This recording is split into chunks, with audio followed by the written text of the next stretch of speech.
Hey everybody, thanks a lot for checking back in. This is Dave Jewell from Free Run Speed.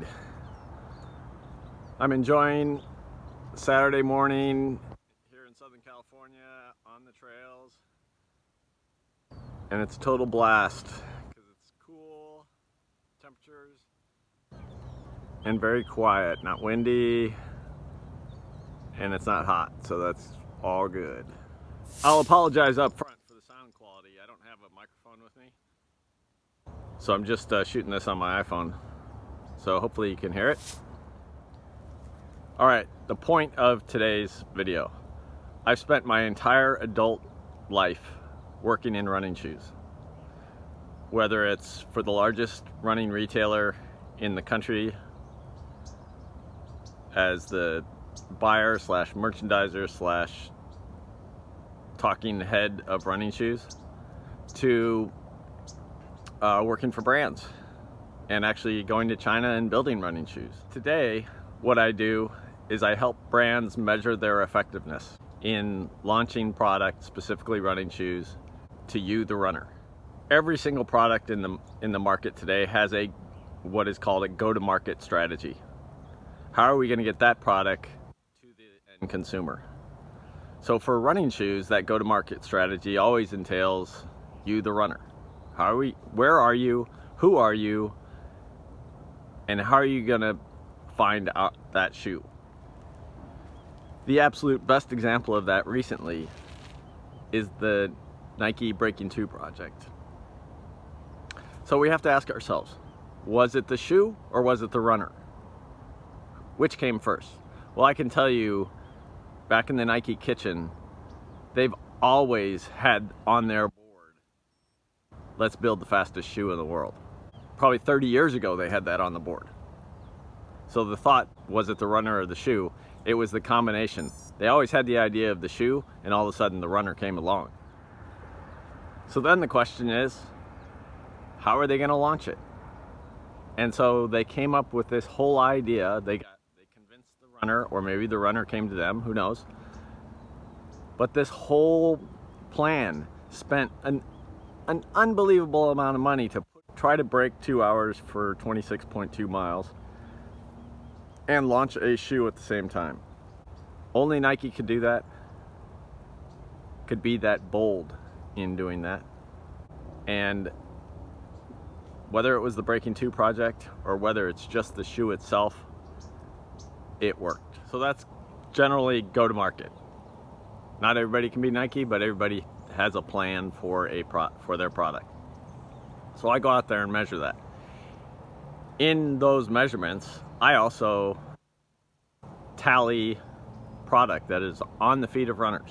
And I'm going to tell you today the top 10 shoes for men and women based on the data that I collect. And that is, this year, 300,000 runners, or a little bit more than 300,000 runners. And it's not what you see out there on YouTube. It's not all those shoe reviews that you see on YouTube. It's the real deal. It's what runners actually wear. All right, for men, the top 5 shoes this year are the Nike Vaporfly Next Percent, the Brooks Ghost, the Nike Pegasus, the Asics Gel Kayano, and the Nike Vaporfly 4%. All right, the next 5 shoes. Next 5. At number 6, Brooks Adrenaline. Number 7, the Asics Nimbus. Number 8, the Brooks Glycerin. Number 9, the Hoka One One Clifton. And 10, the Nike Pegasus Turbo. So this trail I'm on is an amazing trail. It goes for, I don't know exactly how long. I'm guessing somewhere around 25 miles, but it starts pretty close to the ocean and goes all the way up into the mountains of San Diego. So it's totally cool. Single track most of the way. On to the top women's shoes. Most of the shoes are the same as the men's, but there are some changes. So number 1 shoe by far is the Brooks Ghost. It's not, there's no comparison. There's nothing that even comes close to it. Number 2, the Next Percent from Nike. Number 3, the Pegasus from Nike. Number 4, the Brooks Adrenaline. And number 5, the Asics Kayano. Next 5 shoes for women: Asics Nimbus, Brooks Glycerin, Mizuno Wave Rider, Hoka One Clifton, and the New Balance 880. I apologize for the bad audio in this video. I think the information is actually really important. There are so many shoes on the market today, and everybody's trying to win your feet. But when it really comes down to it, there are a handful of shoes that really drive the market, so that's a business piece. But there are a handful of shoes that really satisfy a large majority of the runners. And the shoes that I've listed on this video are the top shoes that are doing that for 2019. Will it change in 2020? Yes. There will be shoes that drop off that top 10 list, and there will be shoes that come in, but it won't change dramatically. Let's use the Asics Gel Kayano as an example.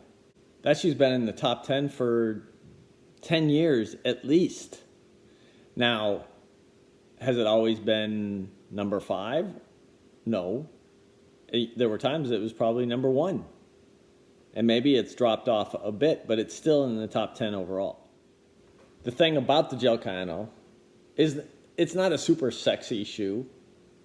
YouTubers don't want to talk about it all the time. People on forums don't want to talk about their Gel Kayano all the time.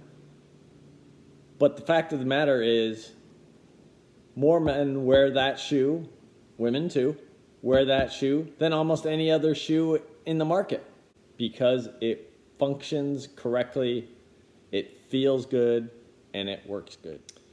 But it's not always about the shoes. In fact, I started Free Run Speed because athletes were coming to me all the time with their problems, and it rarely ever was the shoe. It was always something else. And we'll get into more of that in 2020. For now, it's all about the shoes. Hope you have a super happy new year. Talk to you in 2020. Have a great run today, tomorrow, and the rest of this year.